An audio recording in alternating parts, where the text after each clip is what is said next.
Hey, everybody, welcome back to another episode of... Oh, God. Not another review show. Today we are starting our journey into Vita Carnis and the world of organic horror. Organic, natural, from the earth. Good for ya. Maybe, probably not. I've tried to come up with an intro for this video for like 45 minutes, so we're just gonna click on playlist. We got a nice Vita Carnis viewing order, and we're just gonna go. There's one video we're gonna skip. And it's the full footage, because it's basically just everything we're about to watch, the first 7 videos, but like all in one mega video. I don't think there's anything. We'll see. Play all. As of course, always, go support the official release. Do that. Support official release. Yeah. Classified material. Federal law provides severe civil and criminal penalties. But I can speak. It's fine. I'm good. You good? Are you good? I'm good. Any reputation fines.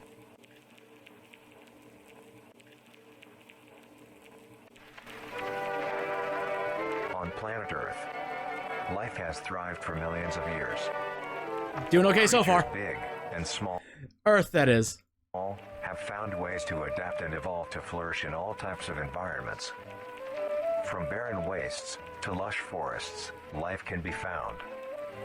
Earth has homed these creatures since the dawn of life itself. Only until very recently, things have changed. New life forms have appeared all around the globe and completely changing the balance of nature and what we know about evolution itself.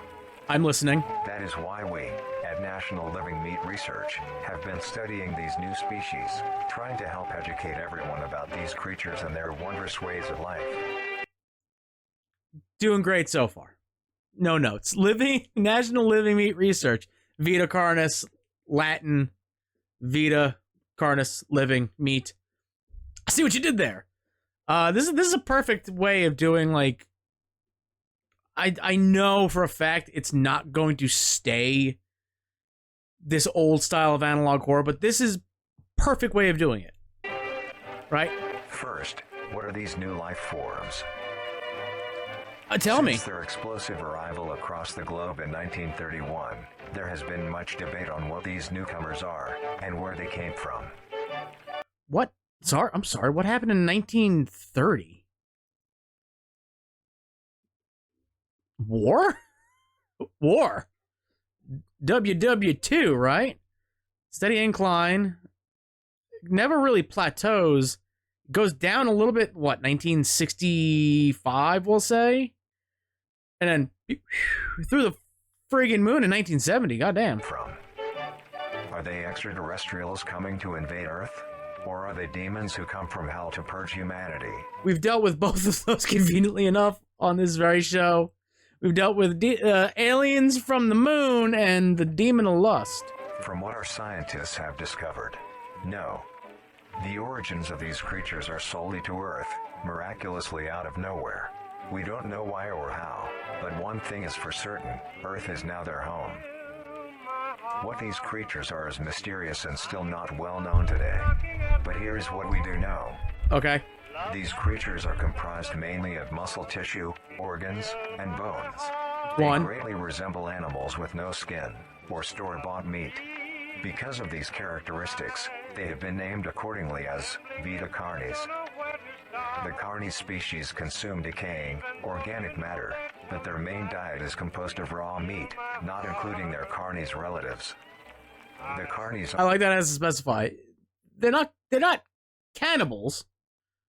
They just consume flesh of other animals. Checking. It's got to check. Only appear in places where there is an abundance of crawl, which leads to Crawl? the first creature of the Carnis species, the crawl. The crawl is a growth of meaty tendrils that closely resemble the small intestine, the only difference being the dark red coloration. These tendrils grow in a similar pattern as vines, mold, or fungi. That's a lot. A primary Oh, that's a lot of variation.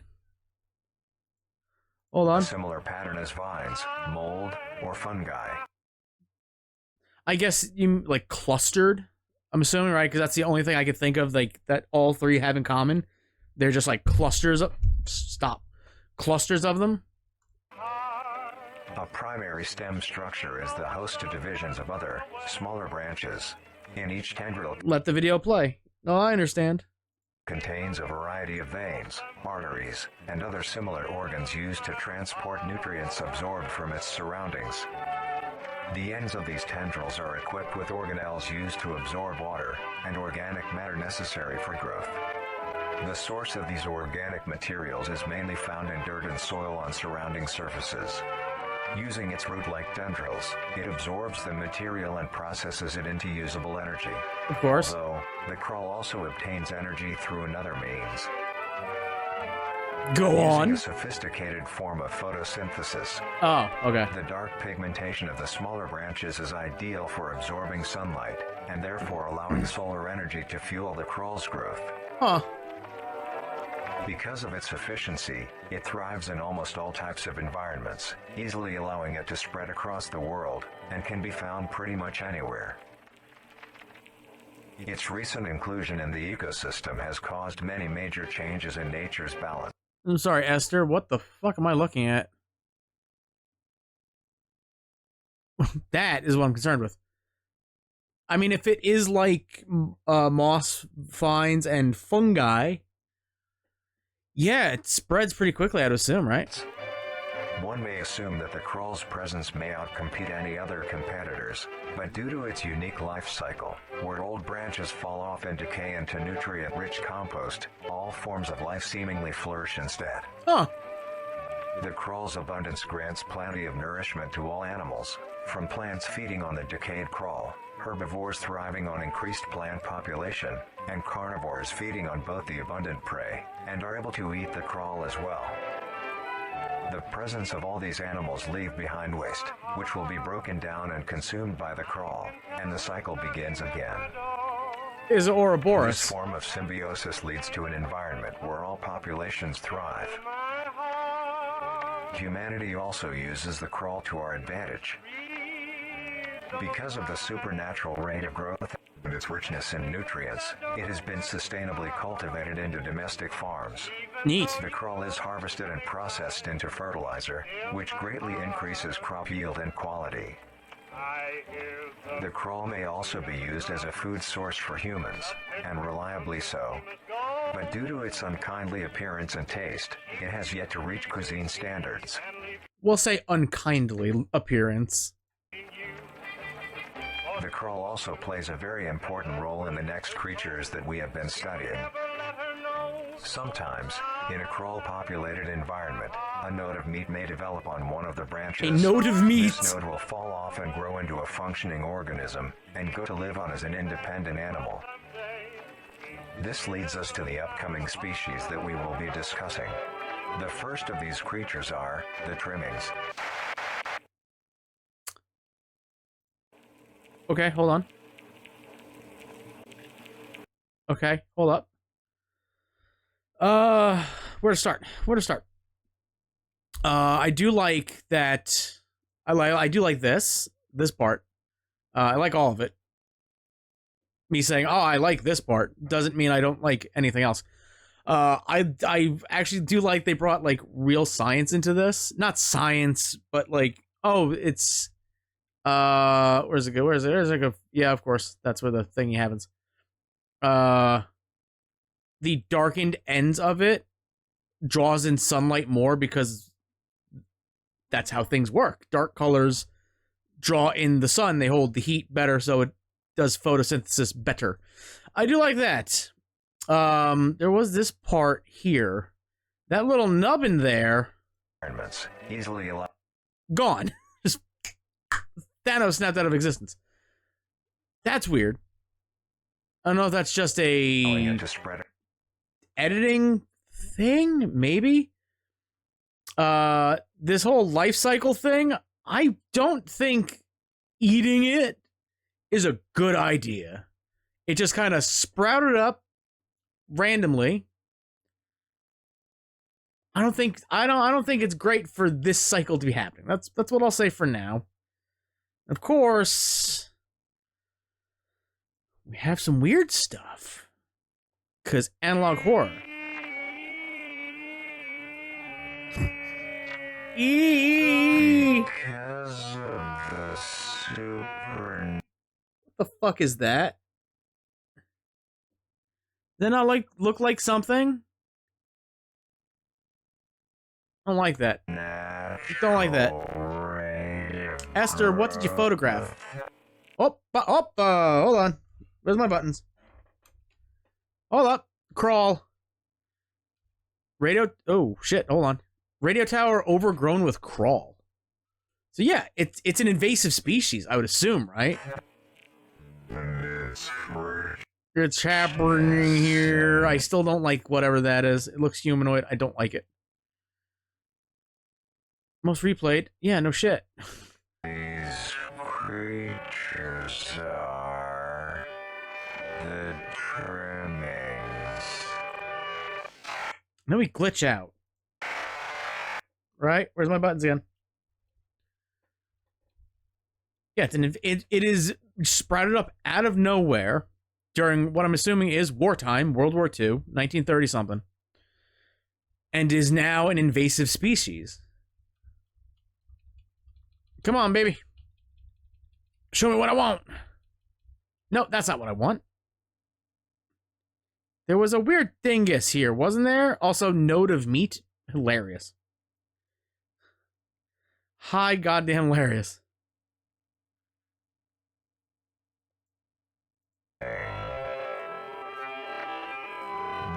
Was it before it?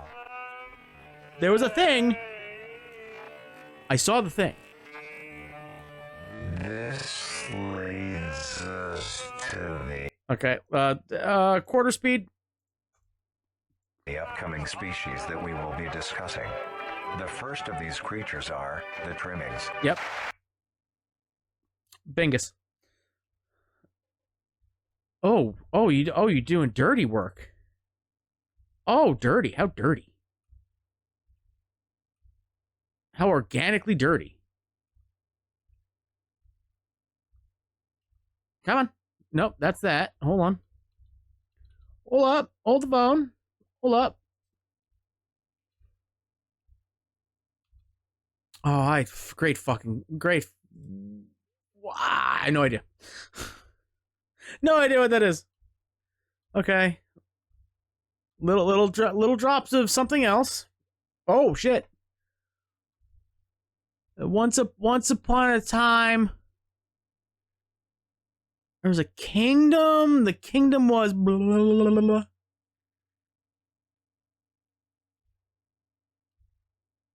No idea. Great question. No idea. That was it? Yeah, that was it. Okay. So there's something else. There's an underlying mystery. I dig it. I dig it. Now we learned about the first living thing. Nah. Not living. Living is a bad term to use because it's a plant. It's a plant that's living. Plants live. Plants are alive. So I've been told. So this is not the first living thing, but the first thing we can consider to have life. Trimmings are small animals. What the fuck? I know under the description for his channel, he does say like, I draw things that are better left to the void. I dig it. Resemble skinned raccoons. They are commonly known to have a plump body, round head, small eyes, nose and ear holes, and an agape mouth. But he's so friggin' happy though. Look at him. They are also equipped with a diversity of limbs. A diversity. All individual trimmings are unique, each with a different body shape, number of limbs, and other characteristics. One thing they all share in common is that they are made mostly of meat tissue and are a maximum of 20 centimeters in length, no larger than a basketball. Its That's life still starts fucking with huge. separation from the crawl. It will wonder to find anything that is edible and able to consume. Although it is an omnivore, being able to hunt meat and forage for plant matter, trimmings are almost entirely scavengers. Their diet consists of rotting plants and meat, including, but not limited to, fruits, vegetables, roots, seeds, insects, and deceased animals. Okay. Although its appearance is unsightly, it is a cowardly creature, only fleeing, screeching, and hiding when threatened. I would set the house on fire if I saw that in my basement. I'm like, you stay there. Use your house now. Fucking, where's my can of Axe and a lighter? Because of its lack of Burn the whole defensive motherfucker down. traits, it lies near the bottom of the food chain, Of course. making it easily overpowered and picked off very regularly by predators. By a rabbit. Naturally, its population would eventually die out, but this is not the case. The crawl constantly I'm gonna forget where it is. No, never mind. produces Big old- a large quantity of trimming nodes, keeping up their numbers. Naturally, trimmings can be found wherever there is abundant crawl. Trimmings grow at a decent pace, reaching maturity at around 7 months, having a maximum lifespan of 2 to 4 years. Although they are plentiful, humanity has no proper way to implement trimmings into society. Their overabundance has even considered them pests. Due to Okay, hold up. them digging through trash bins and making excessive noise at night. So they're raccoons. Besides all of this, some people still keep trimmings as pets and relatively domesticate them. Why? Nuisance or not, trimmings are a wondrous creature. From their plentiful numbers to their skittish nature, they are truly a thing to behold. The next species on our list is the meat snake. The meat snake. Oh, you can give me more weird things that I don't understand. Okay. Ugh. So you can just have a random number of limbs, no bigger than a basketball, but almost 8 inches, 7.8 inches. That's pretty fucking big. Again, house, fuck the house. Get the insurance. No, I don't know how it got lit on fire. Maybe they breathe fire now. Insurance man? I don't know. This is not No, you son of a bitch. It's legal.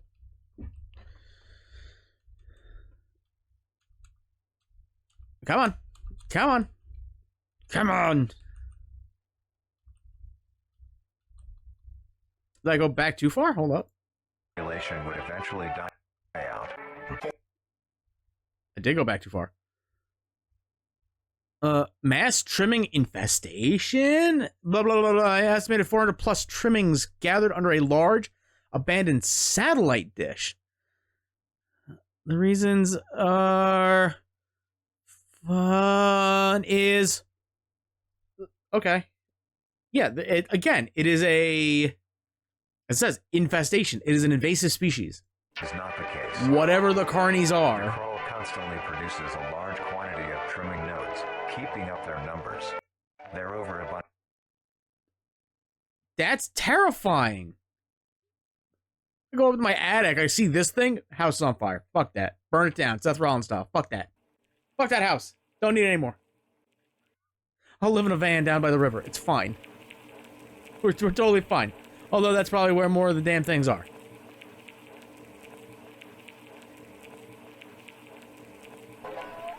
Oh, that's another thing I wanted to fucking bring up. I just remembered. Meat snake. We have yet to find a way to fit them into society. Put them in a suit, put them in a top hat, have them go work on Wall Street. Meat snake. The meat snake is Meat a worm-like snake. creature, made of a variety of types of meat, coated in a transparent, skin-like membrane. Its Gross. size varies during its lifespan, depending on how much it consumes. When it first separates from the crawl, it is only a few centimeters in length. Okay. That leaves me with the first question. Ooh, we got fancy stuff already? Shit. The meat nugget, or whatever the hell it was, drops on the floor and it becomes either a trimming or a meat snake? Coated in a transparent, Transparent coating that... Fuck off. Acts as the brain and nervous system. It acts as the brain, okay. Holds the body together and contains the preserving fluids to keep the meat and organs from drying. Okay. Membrane. Its size varies during its lifespan, depending on how much it consumes. When it first separates from the crawl. Yeah, when it first separates from the crawl. It is only a few centimeters in length. Eventually, it will reach an average length of 5 meters.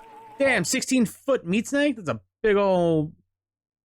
Though, under extreme conditions, like natural disasters, war, or plague, it can greatly surpass this length. Okay, I'm assuming we'll get told why those 3 things, including plague, can make it grow girthier, more turgid. Or plague, it can greatly Oh, you son of a bitch. Oh, what about the largest meat snake? Hold up. Largest meat snake ever discovered. During a sweep of underground settlements made during the war, a massive-sized meat snake was discovered and stuck inside an underground something. The beast was measured to a total of 40 meters in length. Damn, that's over, what, 100 feet? Sheesh. It's believed that bodies gathered during the war were fed to the creature, causing it to reach the unbelievable size. Cult activity! Hell yeah, start worshipping the meat snake. The meat snake's diet consists entirely of dead animals or parts. A meat snake is incapable of consuming a healthy, living organism. Press X to doubt. The meat snake locates its food by using a tongue-like organ covered in sensors to touch and feel its environment. The sensors catch particles of decaying meat, notifying the meat snake that there is food nearby. This process shares many similarities to regular snakes, hence the meat snake's name. Okay. Once it locates the corpse, the meat snake will open its jaw and swallow the entire body whole. Once the entire body is consumed, the meat snake's stomach will release a variety of chemicals. Some will break down soft tissue like skin and the connection points between muscles. Others chemicals will then ferment and preserve the tissue to keep it from breaking down for as long as possible. After that, the remaining flesh and bones will move along the meat snake's tract and slowly be implemented into its own structure, extending the meat snake. Unsatisfactory parts like skulls, pelvises, hair, and fingernails will be excreted. Speaking of skulls, the meat snake will take the skull from the consumed organism and use it as its own. Each meat snake has its own skull, each corresponding to what that one has consumed. Oh no, we gotta address that fucking human face. Am I going back or forward? No, I'm going forward. That's horrifying for fucking one. I think this is badass. I like this. I like that. It's like, yeah, it finds something that's dead. Totally dead. And where's its...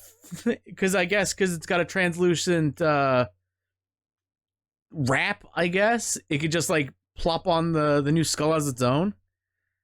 It ain't a human. But I guess we knew that because of the thing, right? The 100+ foot meat snake stuck in a tunnel that was fed humans.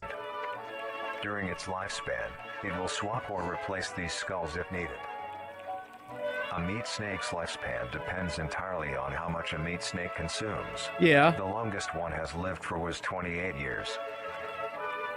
The meat snake has no predators and is immune to disease due to its preserving chemicals.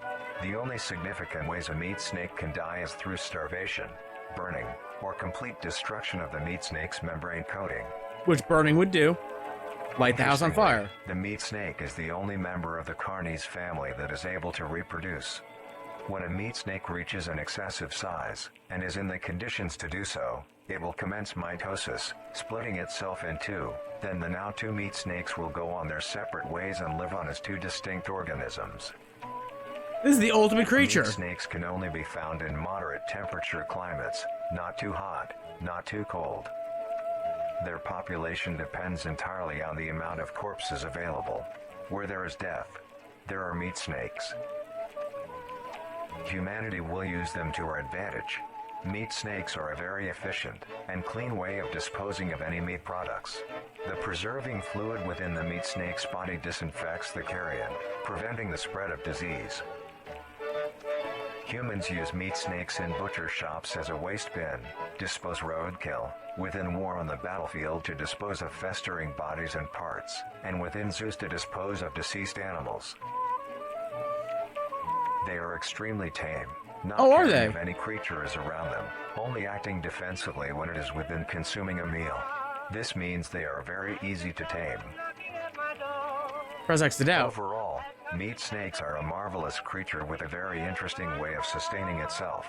It is an amazing experience to encounter one, as long as you don't mind the smell. No, everybody hates a smelly meat snake. That's incredible looking. It kind of reminds me of the xenomorph from Alien. It kind of has that same thing, because if you look at, like, if you take a look at, like, pictures of the xenomorphs, especially in Dead by Daylight, you can look at them really well. They have a skull. They have a skull underneath their fucking dome piece. So it's kind of reminiscent of that. Like, okay, it's very clear, like, smooth. The meat snake is very smooth, but you can see the skull underneath it. Our next creature is the mimic. Of course. Should I try to take a gander at that and try to figure out what it is? The mimic. Oh, where's my button? Try to find this thing. I do like that there is two different stories happening here. Stories. We have the one that was earlier, and I'm like, oh, we got the one last episode. And then this one, telling, like, things that are happening in the world. And then whatever the fuck this is. After being stranded at sea, the young prince eventually was cast to an island injured. The prince stumbled his way into a nearby cave. The prince used what magic he could to put himself in a healing sleep. Yes, the Odin sleep. My child will know Odin sleep. He will go sleep, nap time now.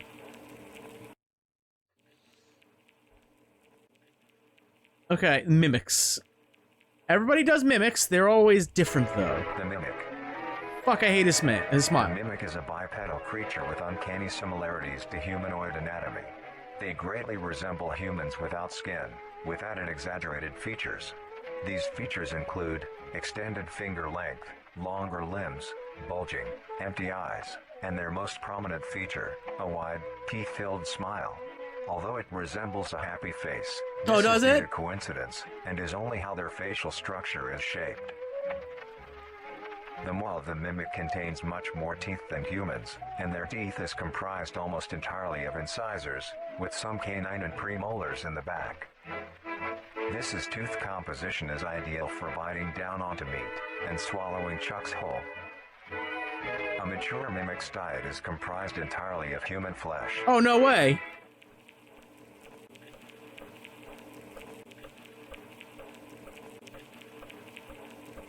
Because of this, they are found solely around human-populated areas. The mimic's life cycle is made of 3 stages. In the first stage, a young mimic separates from the crawl. They closely resemble their trimming relatives, but are thin, sleek, and... House is on fire while taking this photo. It's incredible. Like the art is just incredible. They only have 4 appendages. In this stage, the young mimic will hunt small animals, moving on to larger and larger as they grow. Once large enough, it will begin metamorphosis into the next stage of life. Once fully transformed, it will resemble the description mentioned in the beginning.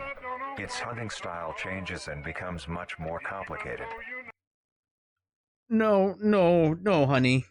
No, you can't just breeze past these. Mimic locked inside home after owner escaped. Bro, why are you in the house with it in this photo? It now stalks and feeds only on humans. It will locate human populated... What was that? What was that? You gave me a blip. What was that? You can't do that. That's highly illegal.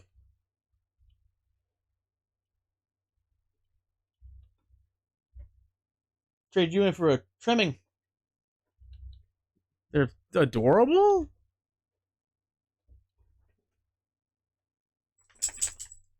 Yeah.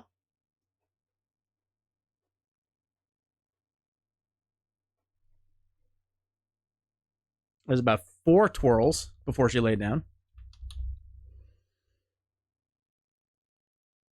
Size comparison. It will locate human-populated area and begin its search for an easy target. To blend in, it may use objects to conceal itself.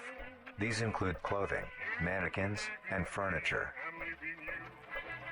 Once a target has been found, the mimic will observe its prey and learn its routine and when it is most vulnerable. What the fuck? This is typically when the human is asleep at night. Hate it. Once the prey is within position, the mimic will advance silently until it is close enough. The mimic will then execute and immediately begin consumption.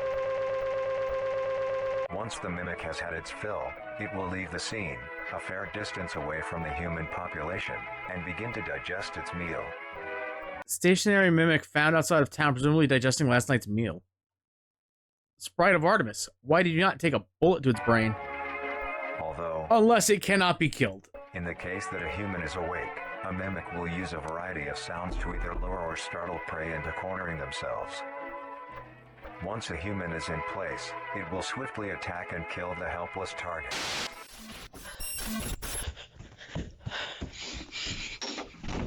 Fuck off.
Fuck.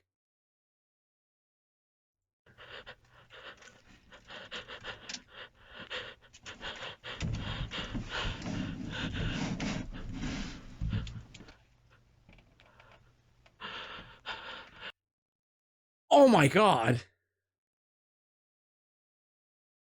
What is that? All right. I knew it was probably happening. It was probably going to happen. Still got me. Wow. My buttons. Okay. Hi. How are you? Hi. How are you?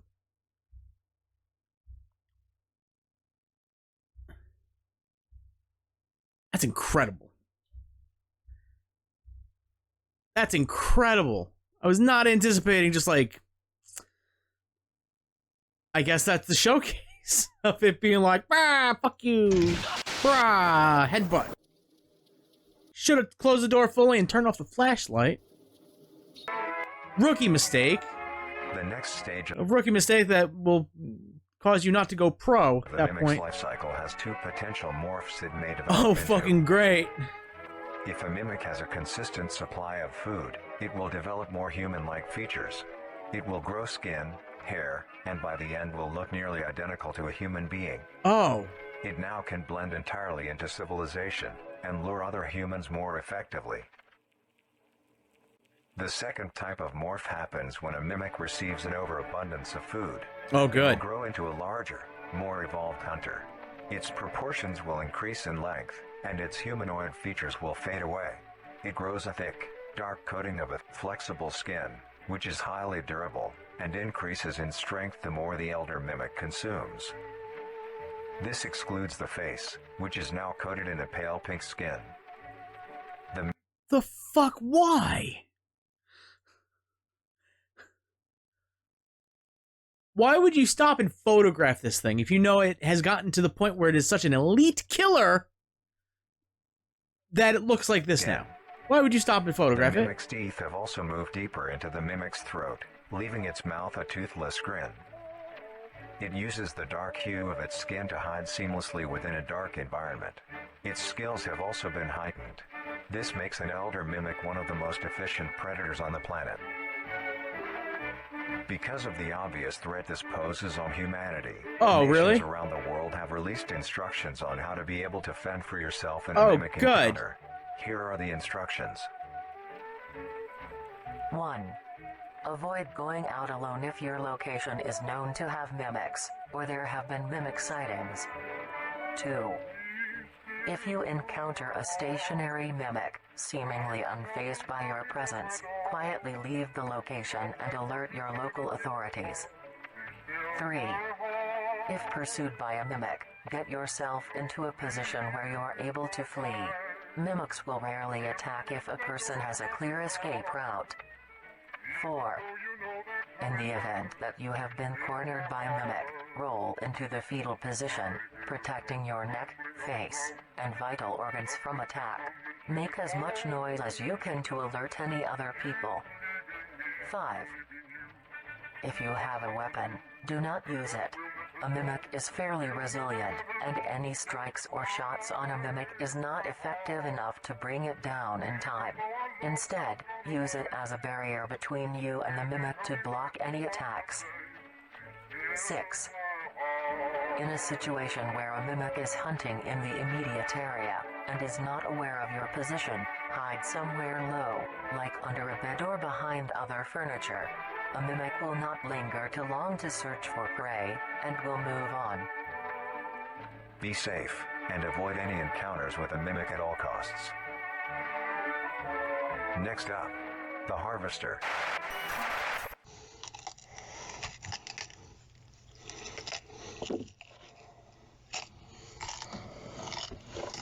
Well, he having a good old midnight snack.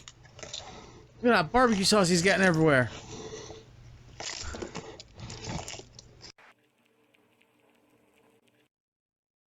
That's fantastic.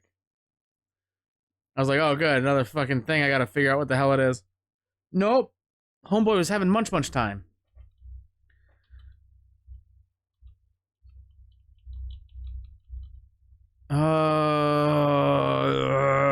The prince.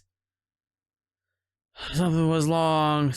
Nap was long. He slept for what seemed like forever. As he slept, the land around him changed and grew.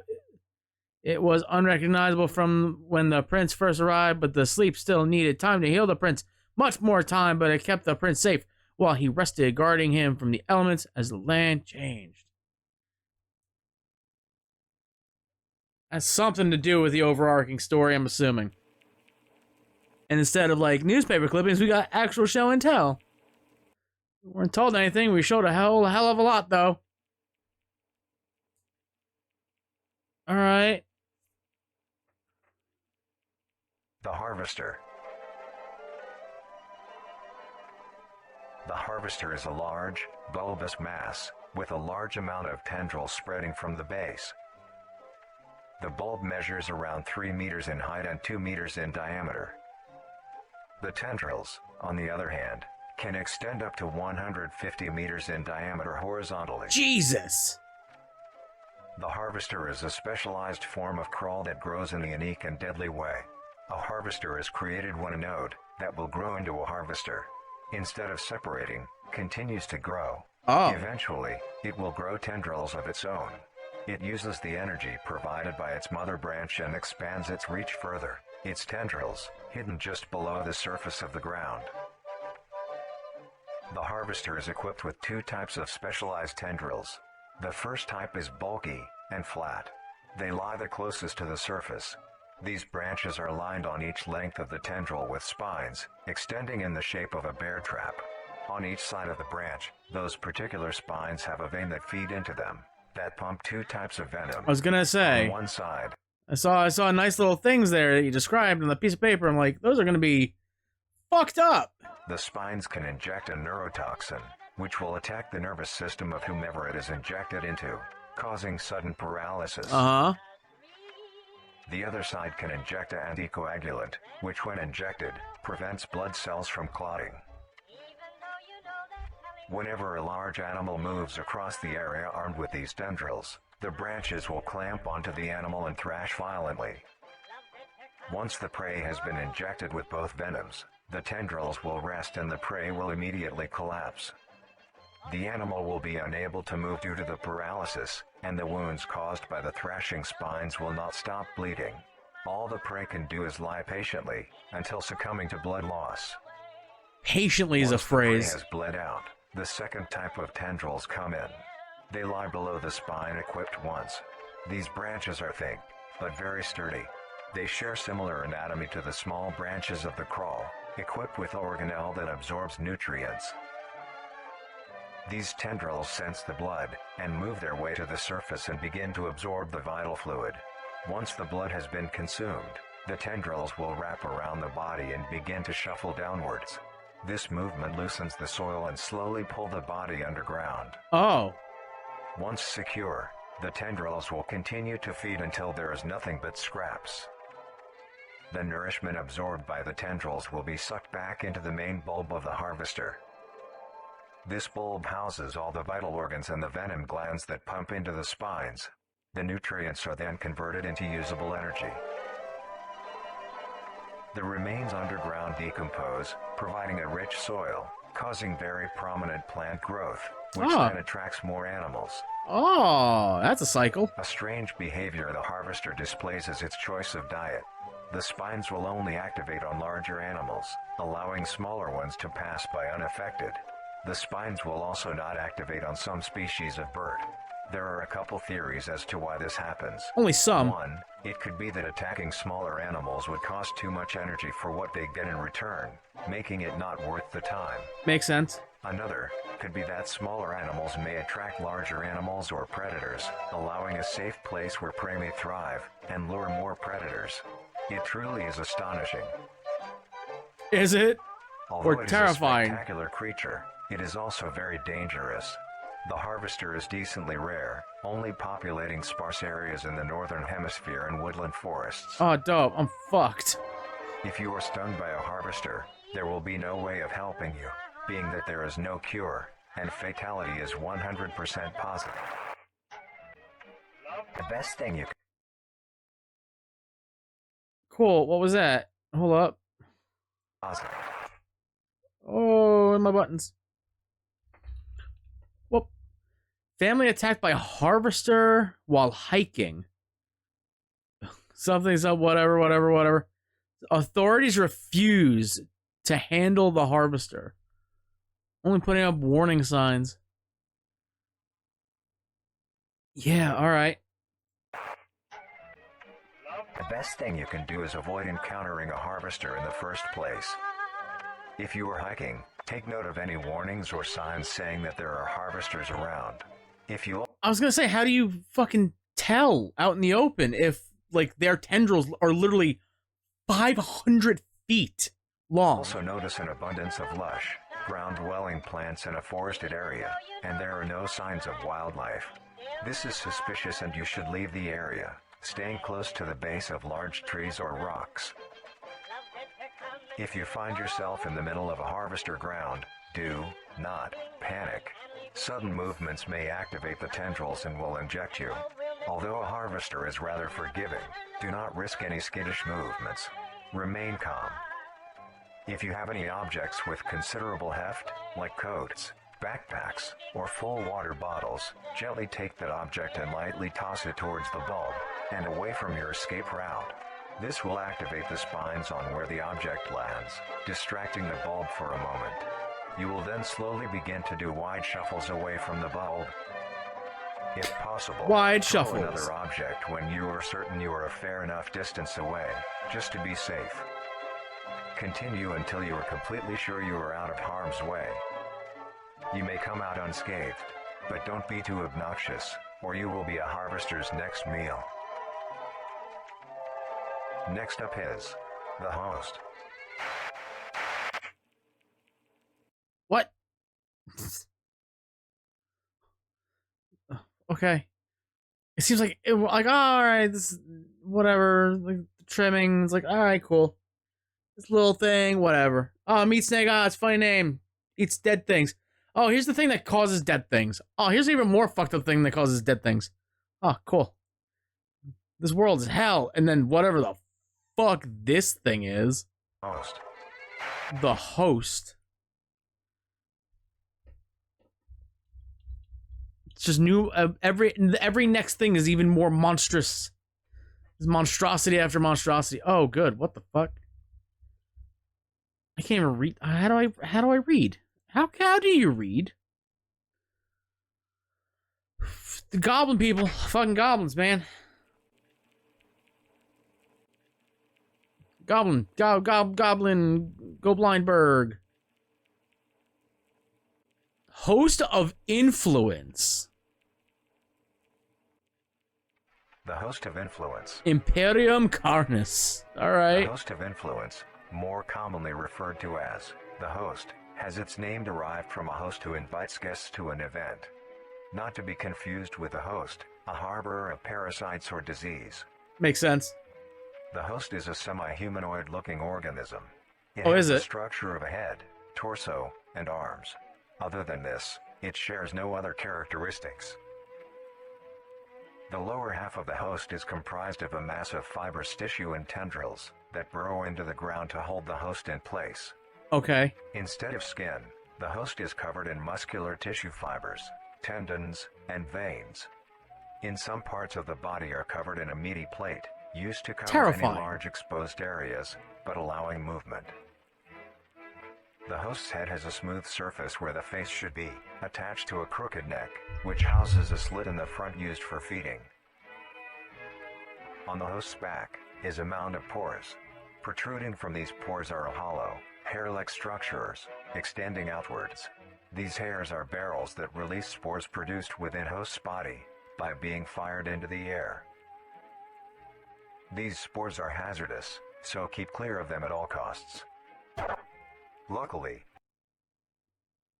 What? You can't do that. Illegal.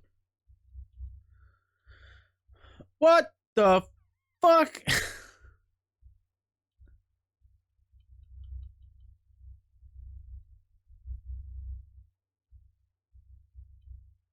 Was there another one? luckily, Okay. the host is rare, only People either doing the Solaire incandescent pose, or it's a cult, which we knew about with the meat snake. found in North America. Obtaining info about the host is a very risky and daunting task. This is because of their rarity and of how dangerous it is to be up close to one. Yeah. The spores released by a host is very dangerous when inhaled. A host will release a cloud of spores into the air, which will be picked up by wind and carried great distances. If an organism inhales the spores, the particles will find their way into the organism's brain and infect them.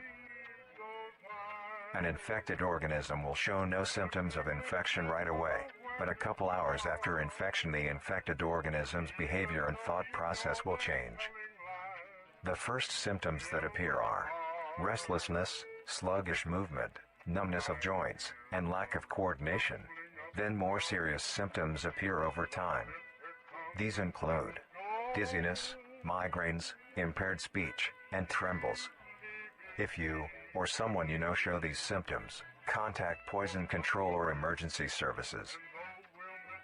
After a total of Why did it get dim? 7 hours after infection, the organism will cease all activities they were previously doing and begin to walk. The direction the infected will walk is towards the host whose spores have been inhaled by the infected individual. Okay. If the infected makes their way to the host, they will kneel down in front of it, expose their vital organs, and the host will promptly gut and remove those organs. Oh. The host will consume them and discard the leftover scraps. However, if an infected organism doesn't reach the host within a 36-hour span or is treated for their infection, the effects will wear off and return back to normal. If treated for their However, if I thought it was rooted into the ground, by the way. How does it fucking move? Infected organism doesn't reach the host within a 36-hour span or is treated for their infection, the effects will wear off and return back to normal. If a host is unable to find prey or doesn't like its current location, it will unroot itself and move to a new location. I see. There's scarce numbers and the hazard of being around one. Only known photos of a living host. Makes getting info about the host very daunting. All you need to currently know is that the host is extremely dangerous and should be avoided at all costs. Next, the monoliths. Oh, that was cool. What?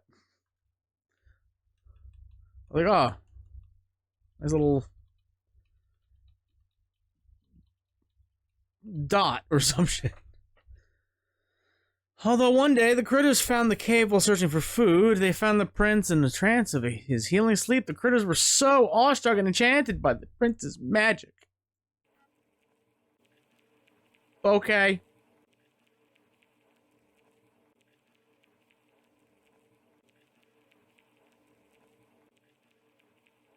I dig these little cutaways.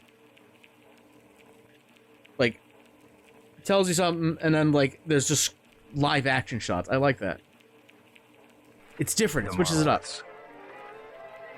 The monolith is a very new creature, only showing up in June of 1972, in the area of... There are only 7 monoliths, all of them located in a circular position, 1.5 kilometers in diameter. The fuck? This ring of monoliths surround... The monolith is a Titanic-sized being, measuring roughly 120 meters in height. Each monolith has 2 trunk legs that are firmly embedded underground.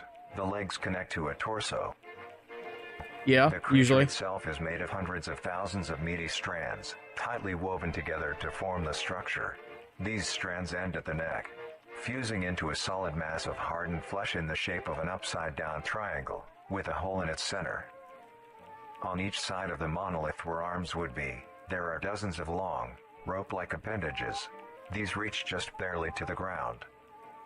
At the creature's feet, the strands go deep into the earth and extend horizontally a decent distance away. What the monoliths do is simply stand and do nothing. The only activity documented that the monoliths have done was in... During this period, they were extremely aggressive. When the group of were making their way to the city, the monolith that they had passes roared a deep bellow and swung its appendages at the team, completely wiping them out. When military vehicles were dispatched, once they got close enough to top the monolith, it roared another call, this time releasing an EMP blast, completely knocking the vehicles out in the vicinity. Finally, long-distance rockets were fired and struck the creature.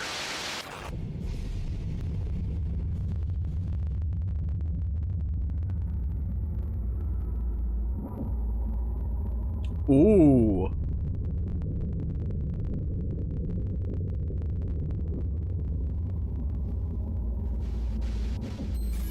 Although damaged, it regenerated at great speed and resumed its stance unscathed. Eventually, the area has been fenced off and is now restricted to all. Ever since, the monolith stands silently, now only a grand spectacle of awe and mystery, only adding more questions to these meat beings. And finally, the last creature on this list is marvelous and majestic. Oh, okay, hold up. Oh, you gave me another thing of the wee ones. Show me the wee ones. I can't read that. Who is this creature? Why are they here? Are they dangerous? A thought was brought. What if this creature could use magic to help them? It may grow food and heal sickness. They continued to argue with the prince and his magic. Argued about the prince's magic. Yeah, okay. Marvelous and majestic world that exists today. It's as extraordinary to have such strange and mysterious beings appear all around us.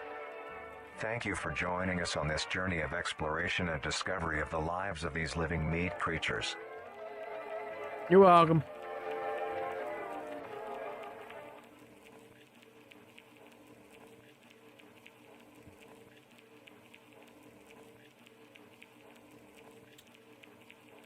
Whatever.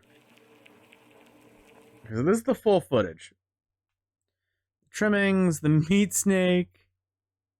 Yeah, of course that's the most replayed thing. Of course. The meat mimic. Harvester evolution, the host, the monolith, the singularity. Spectacle of awe and mystery, only adding more questions to these meat beings. The meat beings. So my first thought is like, okay, they're rooted deep underground. Did they just sprout upwards maybe? Like these two pillars of tendrils and then wrapped around each other to form a body? They just showed up randomly in like 1972 or something like that. I don't think they were just like kind of like, oh, we're here. And finally, that doesn't make sense. The last creature on this list is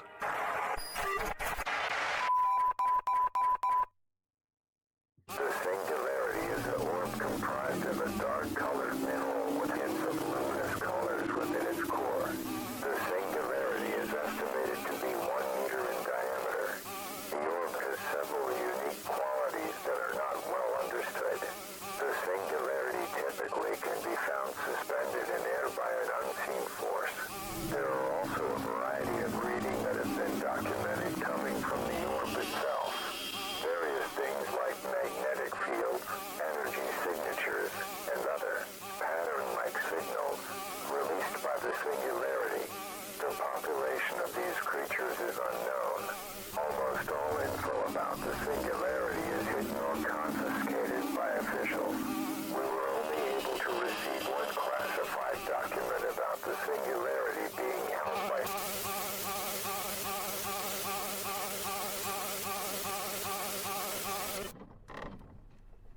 Oh, marvelous and majestic world that exists today. It's as extraordinary to have such strange and mysterious beings. Yeah. So there's multiple singularities. That's fun. This could be the greatest discovery of the age. Maybe. Let this feeling end. Have any information of the whereabouts of... Whoa, hold up. of the... Vincent Barrer?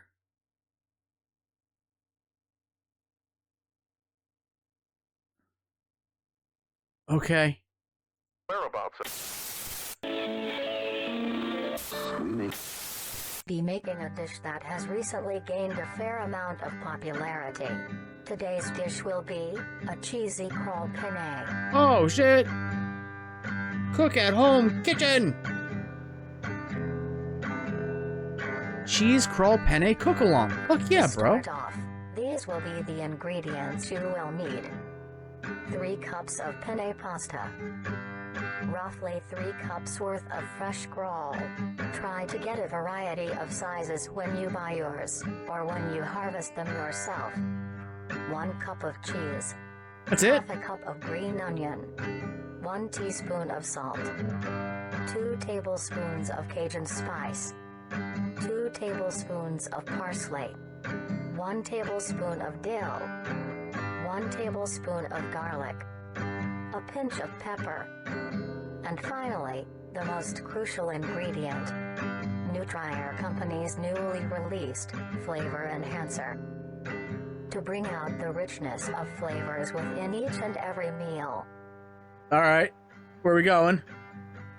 First, get a medium-sized pot and fill half of it with water. Sweet gloves? Why you got those on, pal? Oh, it's going fucking everywhere.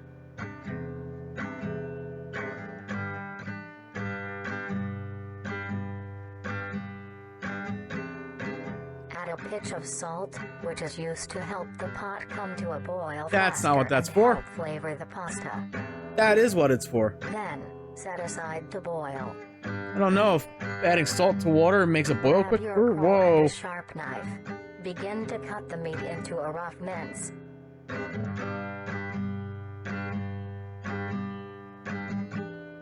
Oh my god, this does not look tasty yet.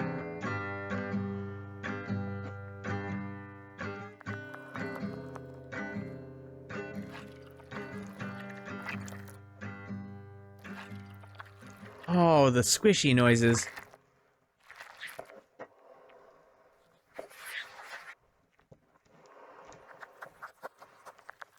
Crawl is soft on the outside, but the interior has a surprising sturdiness.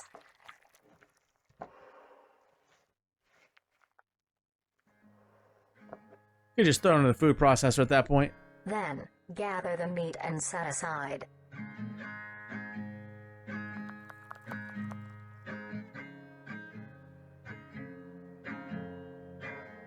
Yeah, you want every last drop. You get every little bit.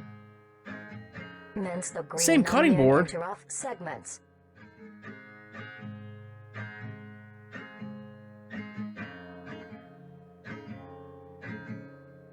Bold move, Cotton. Take this mince and set aside as well.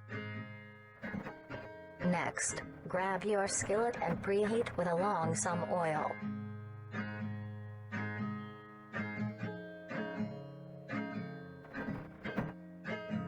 Take your minced crawl and spread it evenly across the skillet.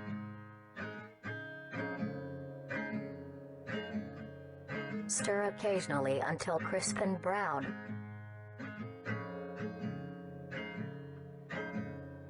As your water reaches a boil, add your penne and stir occasionally. You've probably done that first. Pasta takes some time to cook.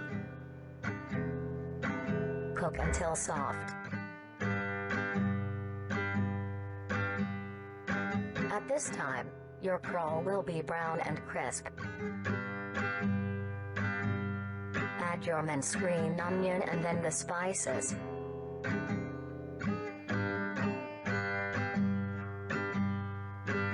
Mix well. There's a lot of spices for not a lot of meat. Just saying. Once your pasta is finished cooking, strain it.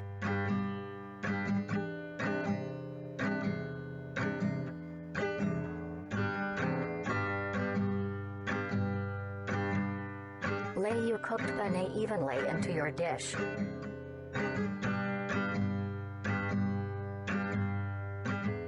Then Yeah? add the crawl topping.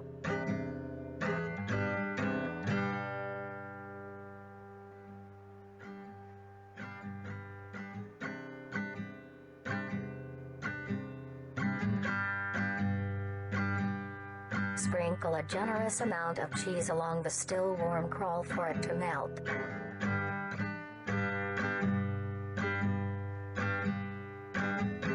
At this point, finish preparing the dish with your flavor enhancer, but allow your dish to cool to a temperature below 60 degrees Celsius, or else the enhancer will not work. Picking up what you're putting down. And now, you may serve and enjoy. Now I'm gonna throw it in the oven or under the broiler, get that cheese nice and gooey. No?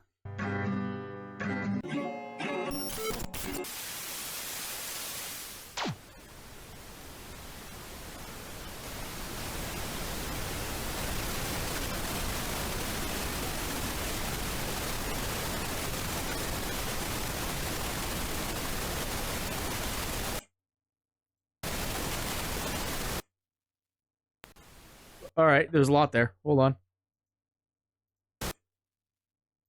Well, I saw that. It's not the main thing. Definitely not the main thing. Although the other critters ignored the rest of their fellow kind, instead they secretly visited the slumbering visitor.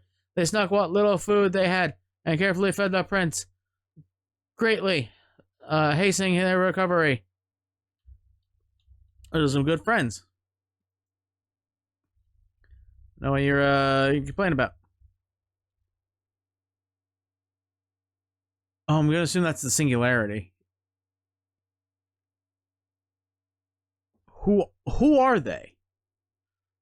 All right.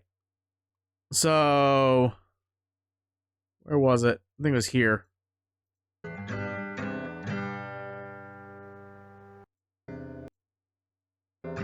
Somewhere around here. Well, you got a fucking fucking gas mask on, bro, while cooking, huh? And obviously, very hard to miss. With temperature below 60, preparing the dish with your flavor enhancer, but allow your dish to cool to a temperature below 60 degrees Celsius. Add the flavoring. The guitar gets detuned, add a tuning, and just kind of fucking wildly strumming. It's not the same pattern. Make sure it's not below 60 degrees Celsius.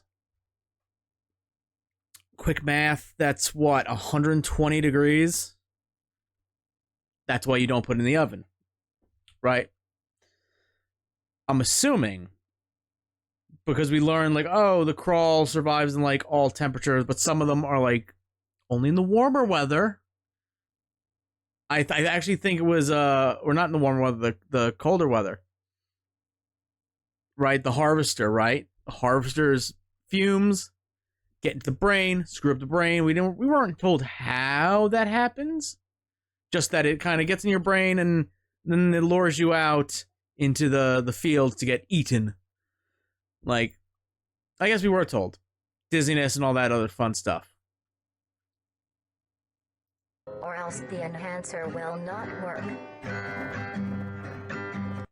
You get it hot. That's why those photos were in the snow. Now I understand. Okay. I was going to point that out. Like, everything else was like the forest and a field, a city. But the host, sorry, the host, not the harvester. The host of influence. Dope name. Fucking great name. Is in the snow. It's like, all right, that's weird. But now it can't be in a place that's warm, or less it doesn't work, seemingly. So the flavor enhancer is just host dust? Right?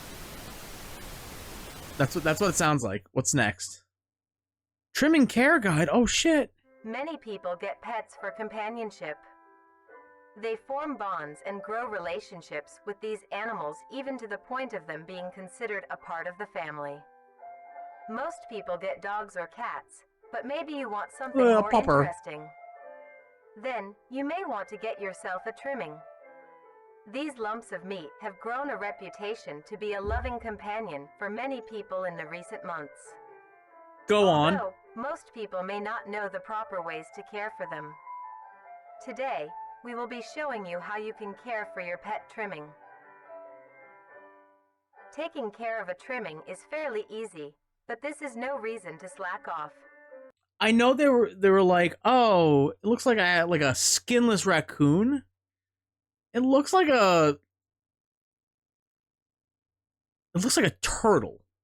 Like a turtle that's covered in skin. Or like if you took a turtle out of their shell and it wasn't just like their normal body, but their body was just the shell. This was a shell as well. Care for your pet trimming. That's a bad way of saying it, but you understand. Taking care of a trimming is fairly easy, but this is no reason to slack off. They are living things and do require maintenance. Sure. The first thing to keep in mind when keeping a trimming is the temperature of your home. While trimmings are resilient to both high and low conditions, you want to keep your base temperature near room temp, maybe slightly cooler. That being said, trimmings prefer warmer areas to nest. A simple setup you may use is a box with some blankets on the inside. Make sure there is enough for your trimming to cover itself. And now, you have a comfy bed for your buddy. Next, you want to give your trimming the best diet possible. Yeah. Trimmings are not picky eaters and will eat anything you give them. To Angelica. keep your trimming healthy and strong, a diet of dry cat or dog food that is high in protein, provided 2 times a day, is best. As a treat, you may give your trimming any scraps of your food. Things like apple cores, banana peels, or eggshells are Banana. a perfect snack. Banana A peel. thing to remember is trimmings are nocturnal and make plenty of noise.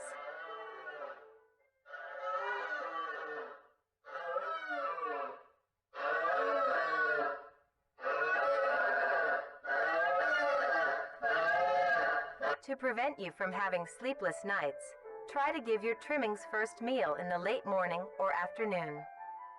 This helps them be active during these times instead.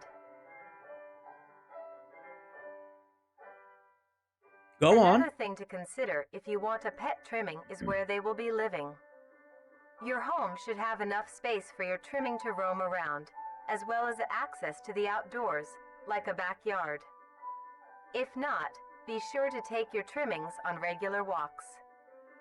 This gives your trimming the exercise they need, as well as allowing them to meet other trimmings. Trimmings are a social creature and need to interact with others of their kind, like how they do in the wild. When it comes to entertainment, trimmings are not the most active and aren't the best at fetch or tug of war. But here are other ways to keep your trimming entertained. Some toys that trimmings like are little items they can push, around, pull, or carry. Trimmings also enjoy things that you enjoy as well, Oh, do they? like watching the television or listening to the radio. They love seeing and listening to all the funny things coming from the devices.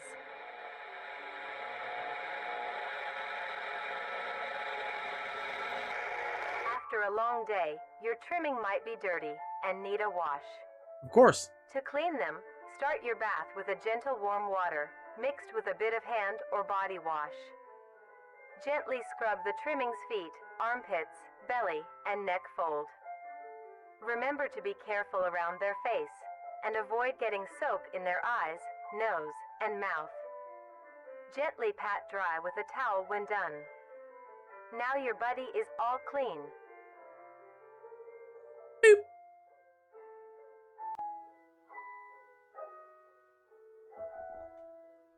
And lastly, as said before, trimmings are social creatures, so be sure to give them plenty of affection. They love receiving pats, scratches, and pets. They also love to sit with you and cuddle. Since they communicate with each other in the wild, it is best to replicate this behavior with them as well. Simply talking to them is plenty enough. You can talk about your day, if anything interesting happened at work, if you are working on any new recipes, or talk about the weather. Trimmings are very good listeners and love to be involved.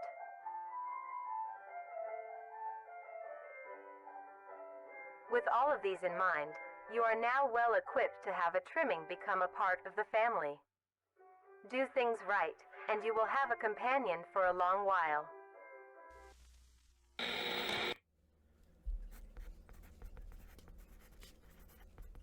Okay.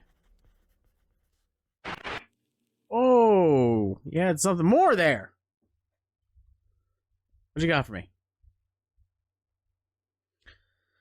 One day the prince woke suddenly, thanks to the critter's assistance. The healing finished very quickly. The prince said, "Cool. Prince is awake now." So there's something about the temperature, right? Between 18 Celsius and 20 degrees Celsius. So it's something with the temperature. Like, the last one was like, oh, you can't have it too hot because then it's not effective. Right? Again, we saw the host of influence in a cold field. So I'm assuming with that, if it's too hot, it deactivates the spores. Right? It kills the spores, right? It's something with the temperature. Again, the crawl was like, oh, everywhere. Same thing with the trimmings. It's like, oh, they can survive anywhere, any condition. And even said it in this, like from 45 degrees Celsius to negative 45 degrees Celsius. This Journal and make plenty of noise.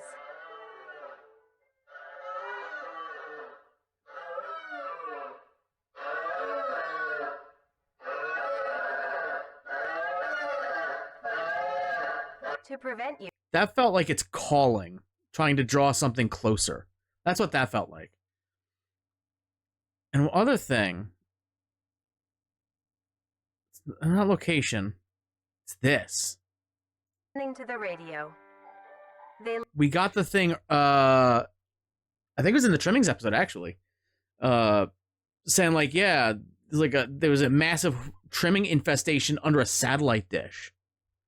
So something with like satellites and radio frequency. I don't know. What's this next one? MeatSnakeSpecimen, archived footage. All right.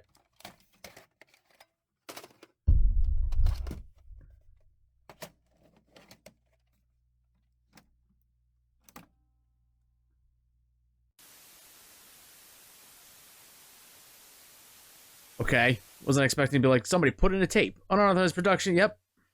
Discard this tape immediately. That's interesting.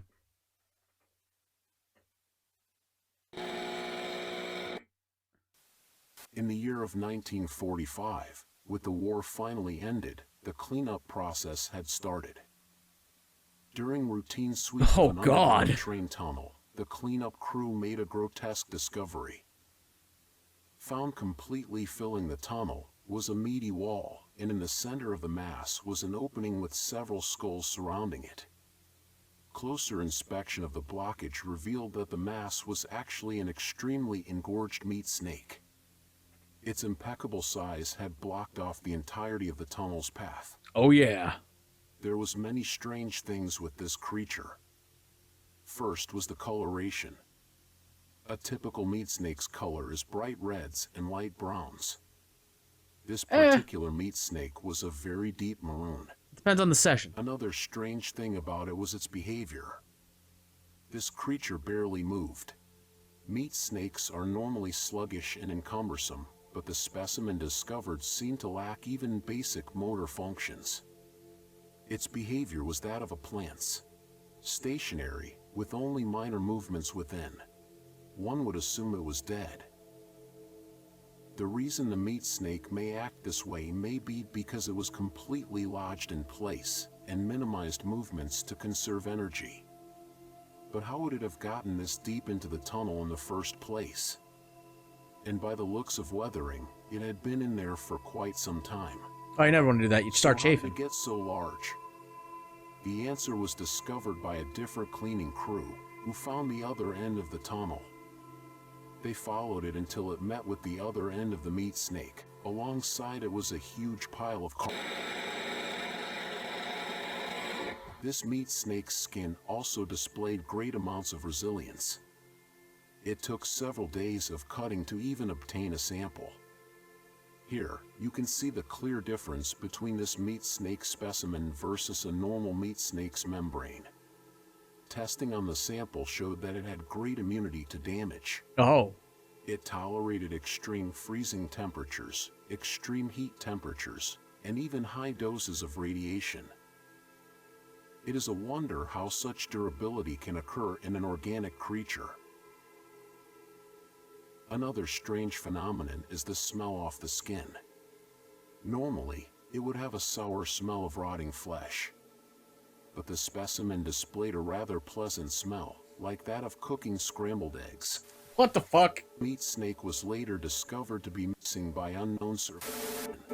How the meat snake grew in size was discovered to be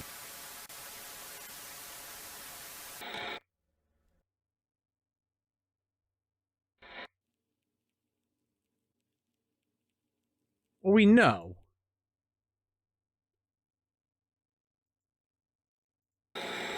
huge pile of Yeah, well, it's a huge pile of corpses. We know. We saw the, what do you call it? The newspaper clipping. Like, oh yeah, it was fed with disposal unit. Oh, you hate to see your meat snake get caught in a tunnel, ladies. What the fuck does that even mean? Don't know. Figure it out. Somewhere along the lines we'll figure it out. That general! Yep.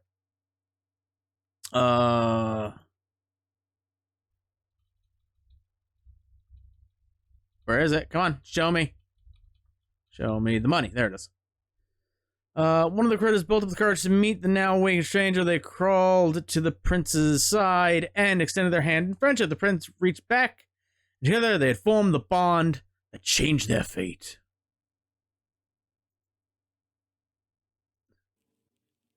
Support him. God damn it. I think that's one of the longer ones, isn't it? I think. Yeah, 21 minutes. I think that's where we'll pick up next time. The Mimic Defense instructional tape. Yeah, I dig this. There's only like 25 videos, but... Oh, I guess this is season 2's and season 1's ending. I know in one of the community posts he made, it was like a last merch drop before season 2's finale. I don't know if this one is the finale. I mean, there's one unavailable video. It's hidden. So that's probably the finale, right? We got a long way through season 1, we'll say. Great. This is amazing. This is an amazing way to start your series. Just like 7 smaller videos that build the world up, right? Like, okay, here's the crawl. Here's the trimmings. Then we have a meat snake, laugh at its name. Then get scared shitless because of the mimic and the harvesters and the host. And then wonder what the hell the monolith, rather. The monoliths are, and what the hell is a singularity? And then 2 fun videos. To like... that give you little tidbits of like, all right, what the fuck is actually going on, right? Cooking at Home is like, all right, you could just watch that and be like, oh, it's a fun parody of Food Network, all right.